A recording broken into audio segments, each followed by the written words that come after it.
Opa, vestibulando Famerp, tudo bem com vocês? Meu nome é Júlio, eu sou um dos criadores do Planeta Bio e hoje a gente vai resolver essa prova, a parte de biologia da Famerp 2022, conhecimentos gerais.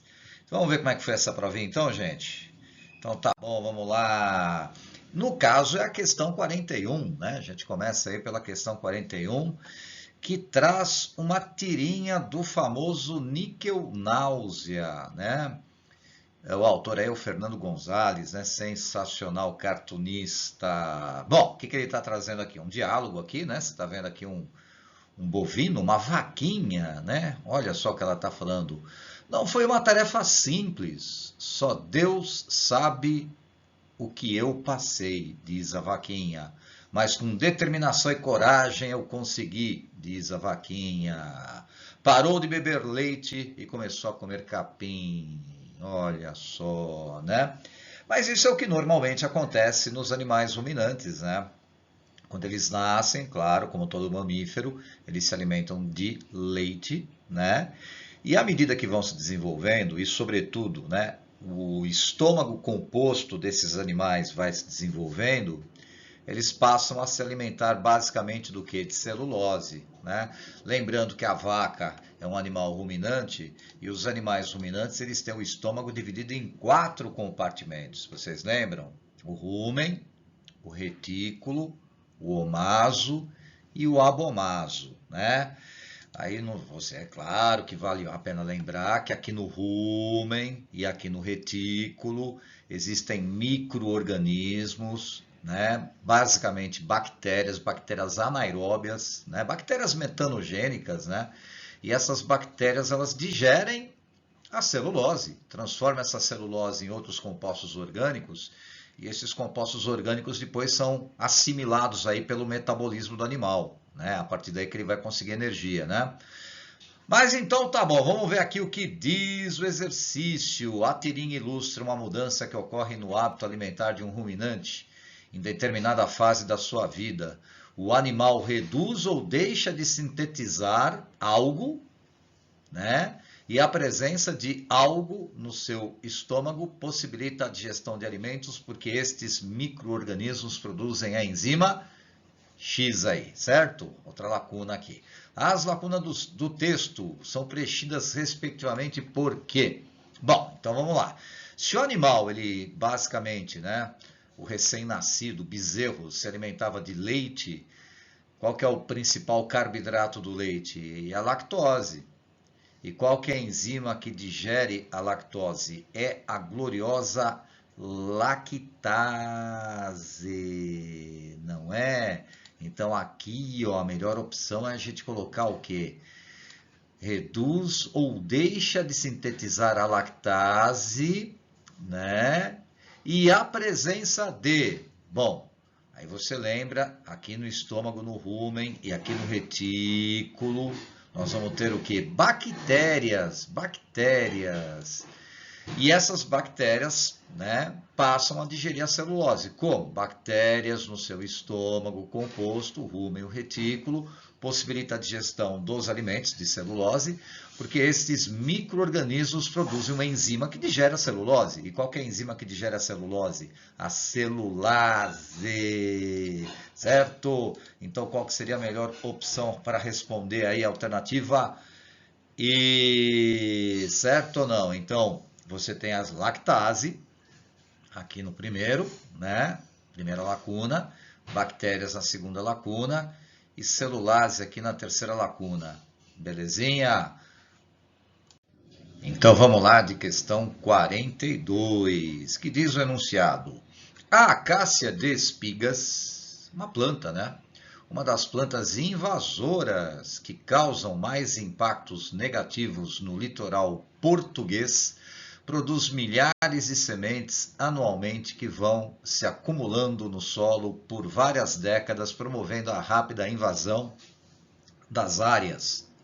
Para realizar o controle natural, pesquisadores utilizaram um inseto australiano, uma vespa, né? A vespa, o nome científico dela é esse daqui, ó, Trichilogaster acaciae longifoli, cuja função é colocar ovos nas gemas florais e vegetativas da acácia de espigas, estruturas nas quais se formariam as flores ou novos ramos. Dessa forma, o inseto australiano consegue diminuir a capacidade reprodutiva da planta e, consequentemente, diminui a invasão de novas áreas. Bom, resumindo, a vespinha, o inseto, né? O texto está se referindo a esse inseto aqui, né? É uma vespinha. O que essa vespinha faz? Ela chega lá naquela acácia de espigas, coloca seus ovos, né? E basicamente ela coloca seus ovos num ponto extremamente importante da planta, né? O que ele está falando aí no enunciado, tá vendo? Ó, ela coloca os ovos nas gemas florais e vegetativas da acácia de espigas. E a partir dessas gemas florais e vegetativas é que brotam os galhos e as flores. Quer dizer, em outras palavras, a reprodução dessa planta será afetada, né? Ela não vai conseguir formar flores e basicamente ela não consegue se propagar, né? Ou seja, ela não consegue formar flores e posteriormente nem flores, nem frutos, nem sementes e etc. Bom, o que diz aí a pergunta? A pergunta fala o seguinte: a relação ecológica entre o inseto australiano, ou seja, esse inseto australiano aqui, e a acácia de espigas é denominada o quê? Pois é, daquele ovo sai uma larvinha e aquela larva, ela basicamente ela vai provocar uma galha, né? Ali naquelas gemas florais. Ela é um parasita, não é isso? Ela está parasitando a planta, né? Então está aí um típico caso de parasitismo, certo? Opa, vamos de questão 43. Olha a questão 43, hein? O que é isso daí? Figurinha aqui está mostrando, acho que uma fagocitose, não é uma fagocitose? Olha só que legal, né? Analise a figura que representa a ação de uma célula humana. Então, essa célula humana, o que ela está fazendo aqui? Ó? Ela está expandindo sua membrana plasmática, né? Olha só, expandindo sua membrana plasmática em direção ao micro-organismo e está englobando esse micro-organismo, né? Essa expansão da membrana plasmática, você lembra qual que é o nome? São pseudópodes, correto? Né? Ou seja, está englobando aqui uma partícula sólida, né? O micro-organismo ele é sólido e através de pseudópodes, bem fagocitose, né? Mas quais células humanas fazem isso? Basicamente as células do sistema imunológico, né? As células de defesa. O neutrófilo faz isso. E o macrófago faz isso também, né? Dentre outras células aí. Mas vamos ver o que diz o texto? O que diz aqui, nós temos que achar o processo de endocitose representado na figura e o tipo de célula que é capaz de realizá-lo são, respectivamente. Bom, é fagocitose, né? Ah, então é o item A, fagocitose é o neutrófilo. Exatamente, é o item A mesmo, né? Olha só que bacana, se você entrar lá na página do Planeta Bio, tem uma parte especial que é toda dedicada ao sistema imunológico humano, né? Mostra aí os principais componentes, as principais células de defesa, né? E tá mostrando exatamente isso aqui na figurinha, você tá vendo aqui, né? Um neutrófilo que ele abandonou o capilar sanguíneo, fez uma diapedese e ele está fagocitando micro-organismos em tecidos adjacentes. Olha só que bacana, não é? Bom, enfim, alternativa A, fagocitose e neutrófilo, certo? Professor, o macrófago não faz fagocitose? Faz também, né? Então não poderia ser a alternativa B? Não poderia, por quê? Porque aqui está escrito pinocitose, né? E o processo está mostrando uma fagocitose. Então, a melhor alternativa mesmo para a gente indicar nesse exercício é a alternativa A. Questão 44. Olha, uma questão de botânica, hein, gente? Né? Vamos lá, então. O que diz o enunciado? As embriófitas compreendem todas as plantas que retêm os embriões e seus corpos. Basicamente, quem são as embriófitas? as briófitas, as pteridófitas, as gimnospermas e as angiospermas, os principais grupos vegetais mesmo, né? Algumas estruturas reprodutivas se mantiveram por seleção natural e são encontradas nos diferentes grupos dessas plantas. Anterídeos, que é uma estrutura reprodutiva, no anterídeo, né, um órgão masculino, lá no anterídeo, por exemplo, que vai se formar ou que vão ser formados os anterozoides, né? O grão de pólen com expansões aladas. Opa, para tudo, grão de pólen com expansões aladas, também conhecidos como sacos aéreos. Esse daí é o típico grão de pólen de gimnosperma, hein? Né? Isso daqui, por exemplo, aqui é um indicador, né? Esse grão de pólen com expansões aladas, isso daí é uma estrutura indicadora de gimnosperma. Bom, e continuando, e estames. Então, ó, são encontrados nos diferentes grupos dessas plantas anterídeos, grãos de pólen e estames.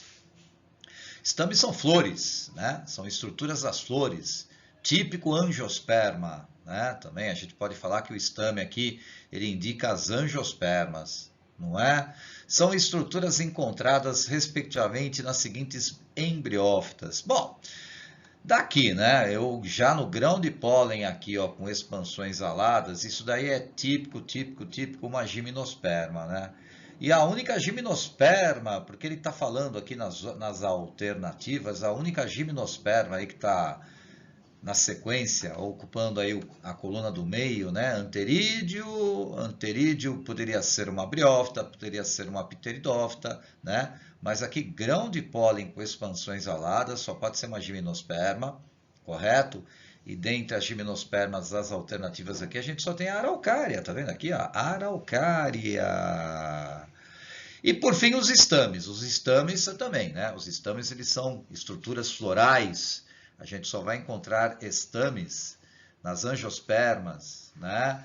Então, o capim é uma angiosperma. O capim é um típico, uma monocotiledônea. Mas como assim? Capim tem flor? Claro que capim tem flor, não é? Então, basicamente, aí a melhor alternativa para a gente indicar, olha aí o grão de pólen, essa daí é uma página, né, do Planeta Bio, de Biodiversidade 2, que mostra as plantas, né? E olha só que legal aqui, por exemplo, o grão de pólen alado, né? Aquilo que a gente tinha comentado aqui, os sacos aéreos, né? Mas voltando aí, a melhor opção para a gente indicar aqui é a alternativa D. Os anterídeos, eles são encontrados lá na samambaia, né? Principalmente no gametófito da samambaia, o prótalo, certo? Estrutura masculina, onde são produzidos os anterozoides, os gametas masculinos. O grão de pólen com expansões aladas, olha ele aqui, ó, que legal. Esse daqui é o grão de pólen aqui, típico das gimnospermas, correto? E os estames, estruturas florais, encontradas nas angiospermas, encontrada, por exemplo, no capim. Tá legal? E questão 45. Opa, parece que é um monte de verme aí, vermes parasitas, né? Vamos ver o enunciado aqui, ó. A Taenia solium, causadora da teníase. O Ascaris lumbricoides, a vulgo lombriga, causadora da ascaridíase. E o Ancylostomum duodenale, causador do amarelão, da ancilostomíase. São algumas espécies de helminthos, lembrando que a Taenia é um plateuminto, o Ascaris lumbricoides e o Ancylostomum duodenale, eles são nemátodos, né? Mas, enfim, são helminthos parasitas, são vermes parasitas que provocam doenças nos seres humanos. Esses animais helminthos, eles apresentam adaptações ao parasitismo. Dentre elas, qual ou quais? Autofecundação, alternativa A. Olha, a Taenia, ela faz autofecundação. A Taenia é monóica, hermafrodita, né? Mas a autofecundação não se aplica ao Ascaris lumbricoides e ao Ancylostomum duodenale, eles são dioicos. Existe, por exemplo, o Ascaris lumbricoides macho e fêmea, sexos separados, e a mesma coisa com o Ancylostomum duodenale. Então, essa autofecundação aqui não se aplica, né? Cobertura dérmica impermeável. Não é bem assim, né? Por exemplo, se pega até o próprio caso da tênia, né? A tênia basicamente ela se alimenta dos nutrientes do seu hospedeiro. A tênia é um verme intestinal, né? E por difusão, basicamente, ela absorve os nutrientes já digeridos do seu hospedeiro. E ela absorve por onde? Ela absorve pelo tegumento dela, né? Então, nem sempre eles têm uma cobertura dérmica impermeável, né? Então, isso não se aplica a todos. Por exemplo, não se aplica à tênia. A ausência de substâncias antigênicas. Eles não têm antígenos. Claro que eles têm antígenos. Sim, sim. Inclusive, o nosso sistema imunológico tenta combater, principalmente por meio de eosinófilos, né, que são espécies aí de células de glóbulos brancos. Os eosinófilos, eles combatem vermes, né? Eles atacam, por exemplo, essas substâncias antigênicas encontradas no próprio tegumento do verme. Então, eles apresentam, sim. A ausência de tubo digestório. Pois é, a tênia realmente ela não apresenta um tubo digestório, né? Mas o Ascaris obricoides e o Ancylosoma duodenale, eles apresentam sim, eles apresentam até um tubo digestório completo, né? A boca e o ânus, inclusive, ali, né? Então, isso não se aplica a todos. Ou seja, até por exclusão, a gente vê aqui alta produção de ovos. E é verdade, né? Vamos dar uma olhadinha aqui. Quem são esses vermes aí? Dando uma lembradinha nesses vermes aí, não é? Olha, você vai ter, né, lá na página do Planeta Bio, uma parte lá de Invertebrados 2, na parte de biodiversidade animal, né? Explicando direitinho como é que ocorre a teníase, a ascaridíase, o amarelão, quem são esses vermes, não é? As características fisiológicas, anatômicas desses animais aí, né? Mas olha aí, a tênia, a lombriga e o ancilóstoma, né? Esses vermes, uma das adaptações que eles apresentam é a alta taxa reprodutiva, né? De uma maneira geral, o parasita ele tem uma taxa de reprodução muito alta. E esses vermes, eles produzem muitos ovos, né? Claro que a grande maioria dos ovos aí, por exemplo, não chegam a se desenvolver. Então tem uma taxa, por exemplo, de mortalidade infantil, digamos assim, muito grande, né, dentre esses animais aí, né?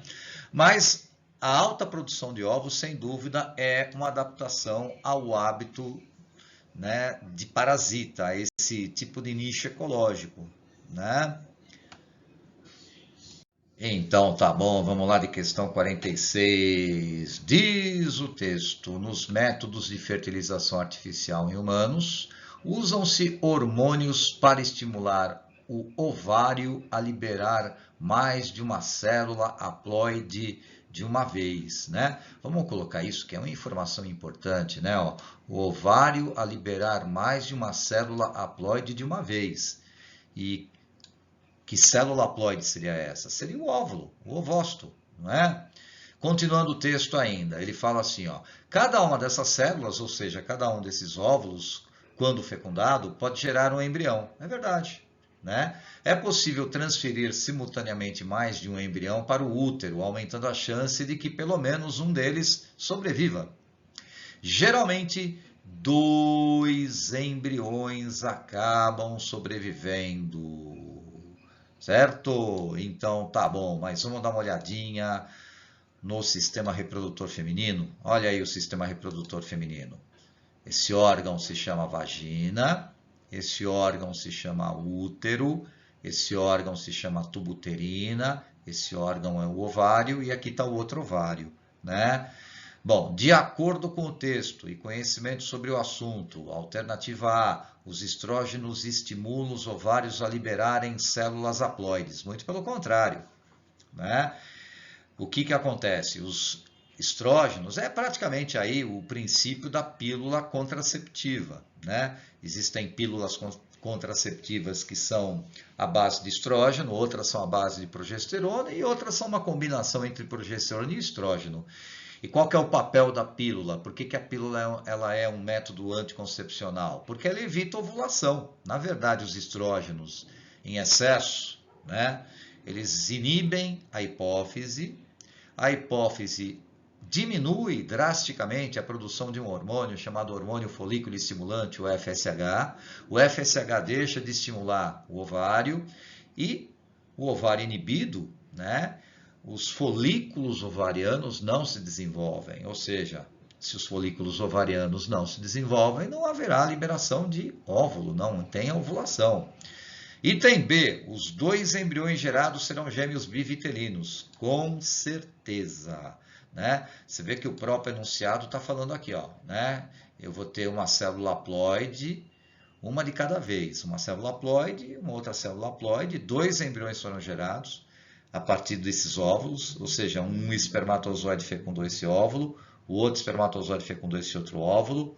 Então, esse óvulo aqui e esse outro óvulo aqui vão gerar embriões geneticamente diferentes. São gêmeos dizigóticos. Corretíssimo. Né? Então, é a alternativa B. Né? A alternativa C, as células haploides são produzidas nos ovários por mitose. Na verdade, não, é por meiose. Né? Então, a alternativa C não se aplica. Alternativa B, os embriões gerados da mesma mãe possuem DNAs mitocondriais diferentes. Na verdade, não. Na verdade, vão ter o mesmo DNA mitocondrial, né? Aliás, como vocês sabem, a mitocôndria que nós temos no nosso corpo, nós recebemos de nossa mãe, né? É uma herança materna, né? Todas as nossas células que têm mitocôndrias, as mitocôndrias são derivadas das mitocôndrias que recebemos a partir do óvulo da nossa mãe, né? E nesse caso aí, os embriões gerados, eles vão ter o mesmo DNA mitocondrial. E a alternativa E, os 2 embriões gerados são gêmeos univitelinos. Não, porque gêmeos univitelinos ou monozigóticos, eles são gerados a partir de um único óvulo fecundado. Correto? Então, alternativa P. Opa, vamos lá então de questão 47. Diz aqui o texto. Os mamíferos prototérios, como o ornitorrinco e a equidna, são ovíparos, botam óvulos, assim como as aves e os répteis. Então, vou fazer aqui um parênteses, antes de mais nada, né? Realmente, a gente pode pegar, por exemplo, aí os mamíferos, nem todos os mamíferos apresentam placenta, né? E cordão umbilical. Por exemplo, aí os prototérios, eles não apresentam placenta. Por exemplo, o nosso glorioso ornitorrinco e o equidna, né? Eles vivem principalmente na Oceania, né? São mamíferos especiais, eles são ovíparos, botam ovos, e óvulos basicamente muito similares aos ovos das aves e dos répteis, com os mesmos anexos embrionários, né? Ou seja, aí na página do Planeta Bio, você está vendo aí os anexos embrionários, né? Na parte de embriologia, na embriologia animal, está mostrando, por exemplo, aí 2 ovos, né? Você tem aqui um animal anaminiota, isso aqui é um ovo pertencente a um peixe, a um anfíbio, o único anexo embrionário, né, que os animais anaminiotas apresentam, é o saco vitelínico, a bolsa vitelínica, né? Já os ovos aminiotas, que é o que se aplica, né, certo? As aves, os répteis, e se você pegar também os prototérios, eles apresentam vários anexos embrionários, eles apresentam, né, âmnio, córeo, saco vitelínico e alantoide. Então, basicamente, é esse ovo aqui, ó, né? Como a gente está vendo. Tá certo? Muito bem. Então, esse daqui, por exemplo, embora aí o desenho esteja mostrando aí um ovo de uma ave e de um réptil, ele é muito similar a um ovo, por exemplo, de um ornitorrinco ou de um equidna, né? Mas vamos lá, então.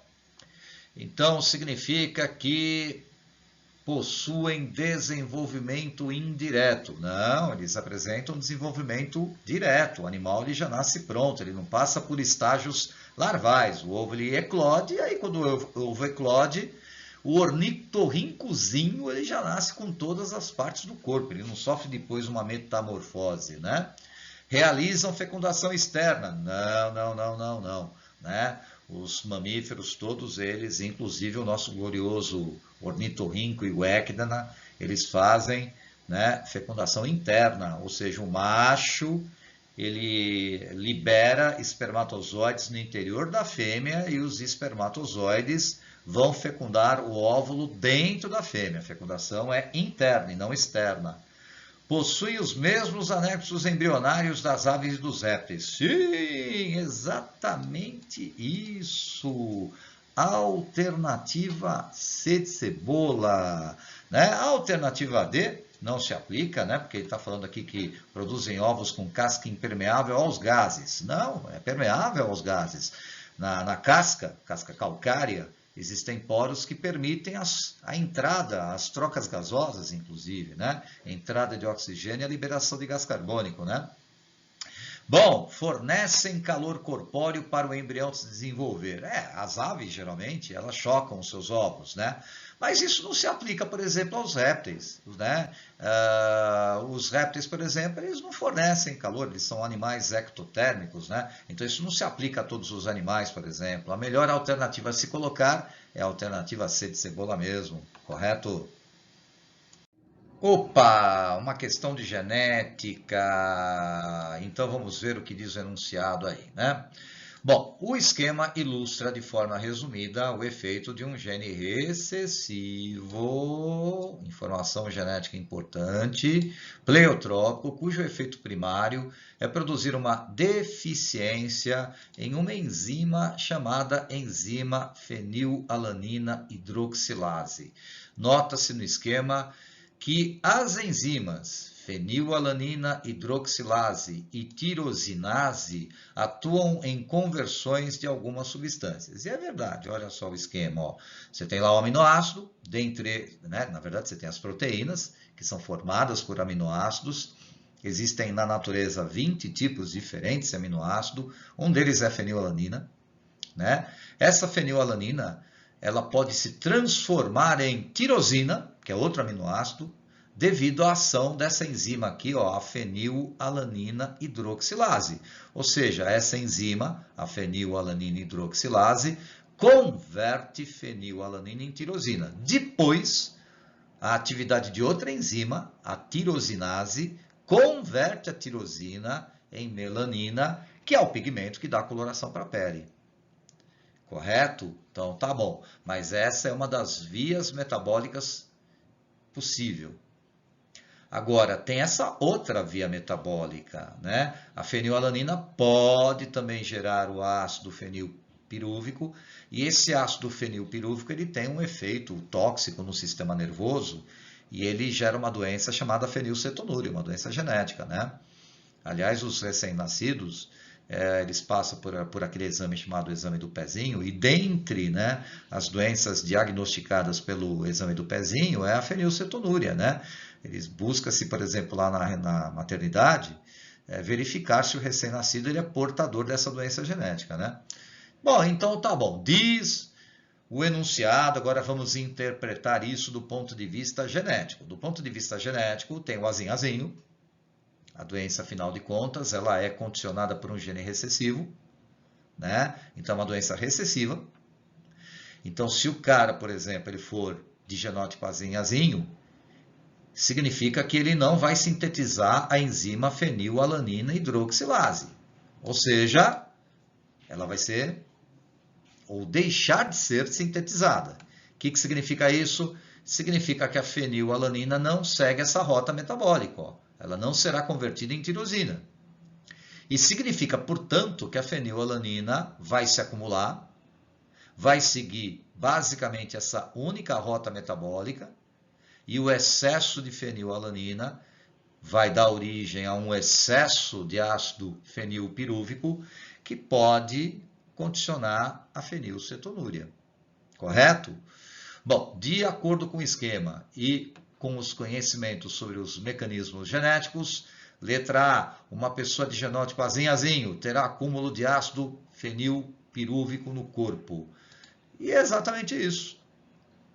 Ou seja, as pessoas que são portadoras do genótipo azinho vão desenvolver fenilcetonúria, né? Os indivíduos de genótipo azão, gene dominante. Se ele tem um gene dominante, significa que ele vai produzir a enzima e não vai desenvolver a fenilcetonúria. Então, se o cara, por exemplo, o indivíduo for azão, ou se ele for azinho, ele não desenvolverá, né, a fenilcetonúria, correto? Só os indivíduos de genótipo azinho é que desenvolvem essa doença genética, correto?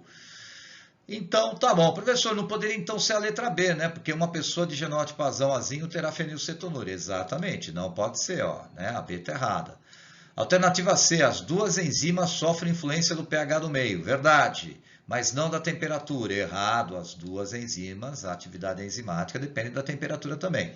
As duas enzimas são sintetizadas no núcleo. Não, a enzima não é sintetizada no núcleo, a enzima é sintetizada no citoplasma, né? Principalmente nas organelas, o ribossomo, o retículo endoplasmático granuloso, né?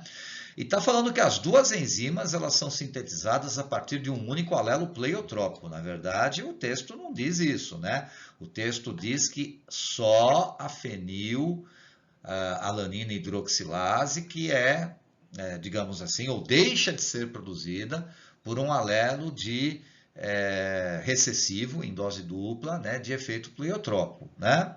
Mas não fala nada sobre outra enzima, a tirosinase, certo? Letra E, uma pessoa com fenilcetonúria não deve ingerir proteínas ou aminoácidos. Deve sim, né? O que uma pessoa com fenilcetonúria, claro, e sempre orientada por um médico, ela deve diminuir na sua dieta um único aminoácido, a fenilalanina. Mas os outros 19 aminoácidos, e principalmente os aminoácidos essenciais, ela deve ingerir. É importante para o desenvolvimento, né, do corpo. Correto? Então tá bom. E questão 49, pelo andar da carruagem.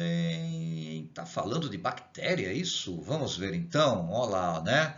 O tratamento de esgoto é fundamental para se evitar a transmissão de doenças. 1 litro de esgoto não tratado pode conter até 20 bilhões de seres procariontes. Parem as máquinas! Seres procariontes só pode ser bactéria, né, gente? Correto? Aqui, ó. Quando o cara está falando aqui em seres procariontes, ou são as arqueias, ou são as bactérias, né? Muito bem, então ainda continuando o texto, né? Muitos deles patogênicos para o ser humano, como é o caso dos causadores da cólera e da febre tifoide. Bingo! Cólera é uma doença transmitida pela ingestão de água ou alimento contaminado com bactérias, né? O Vibrio cholerae, certo? E a febre tifoide também, né? A febre tifoide também é transmitida através de água contaminada, né? Com bactérias. São duas doenças causadas por seres procariontes, por bactérias, né? Bom, em uma análise laboratorial, a água é considerada de boa qualidade se apresentar menos de 10 tipos de coliformes e menos de 10 mil procariontes por outros tipos por litros de água, né? Então tá bom. De acordo com o texto e conhecimento sobre o tema, os seres patogênicos, que são bactérias, né? E lembrando aqui, ó, olha as bactérias aqui. Se a gente entrar lá na página do Planeta Bio e procurar lá o Moneras, nós vamos encontrar o assunto bactéria. E olha aí uma célula bacteriana, não é? Ou a estrutura externa de uma célula bacteriana. Então ela tem aqui uma cápsula, né? E ela apresenta também, né, sob essa cápsula, uma parede celular. Só que a parede celular bacteriana, ela é composta por um tipo de substância denominada peptídeo-glicano. Lembra disso? Pois é, olha o que o texto fala, né? Portanto, esses seres patogênicos são parasitas intracelulares obrigatórios. Não, esse aqui não, né?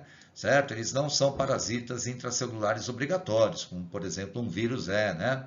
São formados por capsídeo proteico e DNA. Capsídeo proteico quem tem é vírus, né? Então não se aplica, eles são bactérias. Podem possuir RNA como material genético. Na verdade, não. As bactérias, elas apresentam DNA como material genético, né? Possuem parede celular de peptídeo-glicano. Bingo, exatamente isso. Certo? Então, é a alternativa D. né? E a alternativa E está falando que são incapazes de ter metabolismo próprio. As bactérias têm um metabolismo próprio. Quem não tem metabolismo próprio são os vírus. Correto, gente? Então tá bom. Questão 50, última questão, né? Nas Américas, há resistência do Plasmodium vivax, uma das espécies causadoras da malária. Na verdade, o Plasmodium é um protozoário, não é isso? Causador da malária.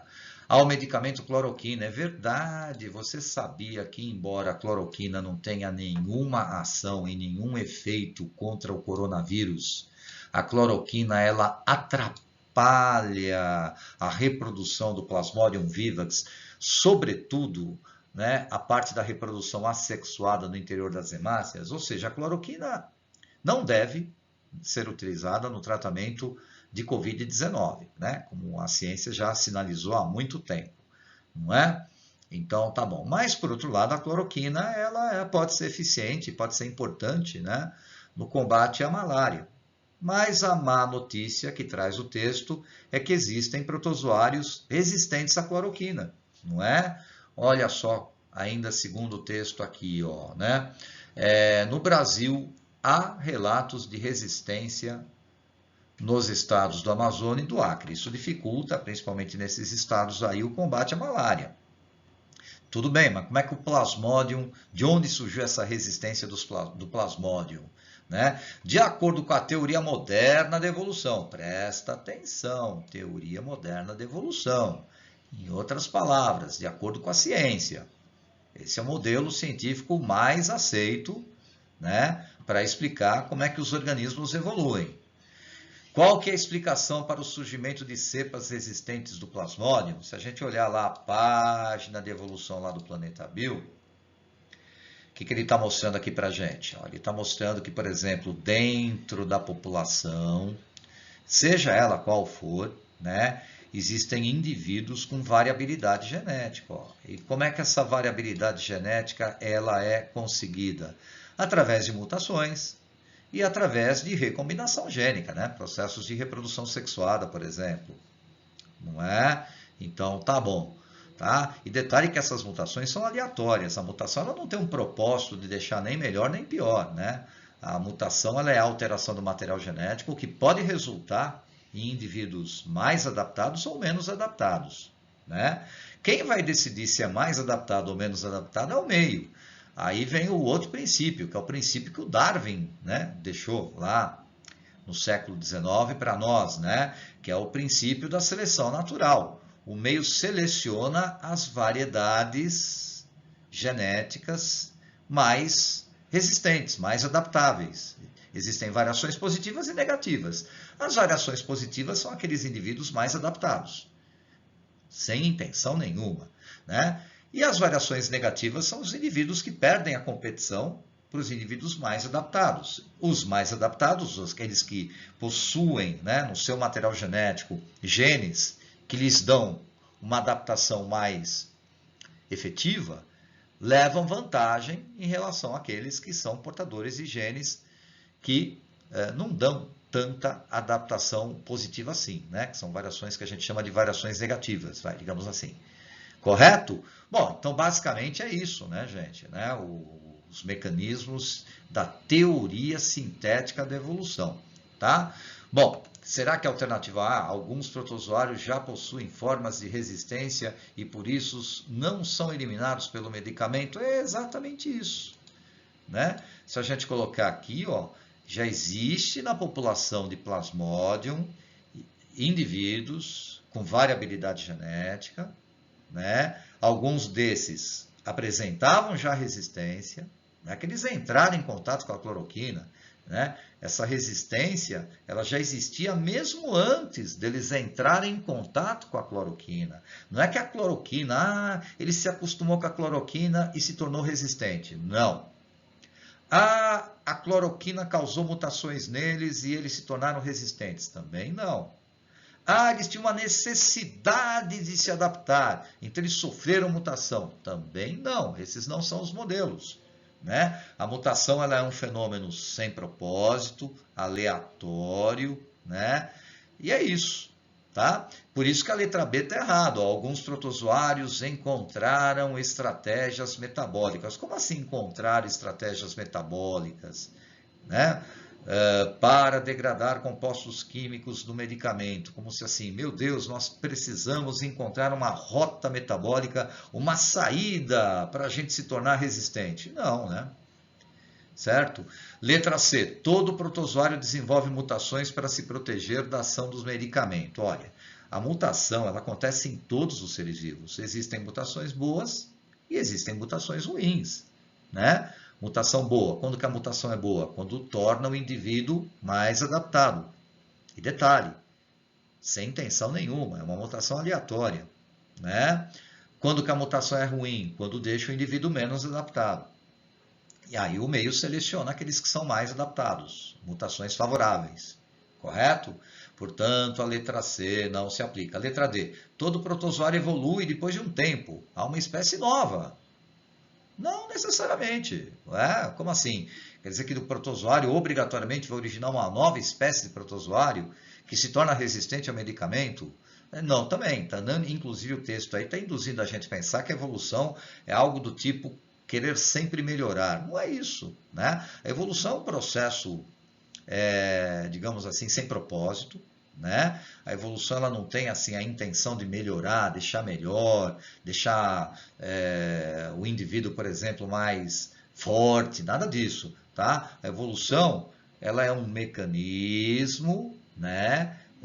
Que faz com que os indivíduos se adaptem, né? Devido aos mecanismos, principalmente devido aí ao processo de seleção natural, né? Basicamente a gente pode falar que a natureza seleciona, né, indivíduos mais adaptados, né, a uma determinada situação, certo? Mas não é que tenha a intenção de melhorar, nada disso, né? Alguns protozoários adaptam-se todas as vezes que estão em contato com o medicamento. Quer dizer que ele entra em contato com o medicamento e aí ele vai se adaptar, ele se acostuma. Também não, né? Certo? Então a melhor alternativa a se colocar aí é a alternativa A. Beijão para você, vestibulando FAMERP, tudo de bom.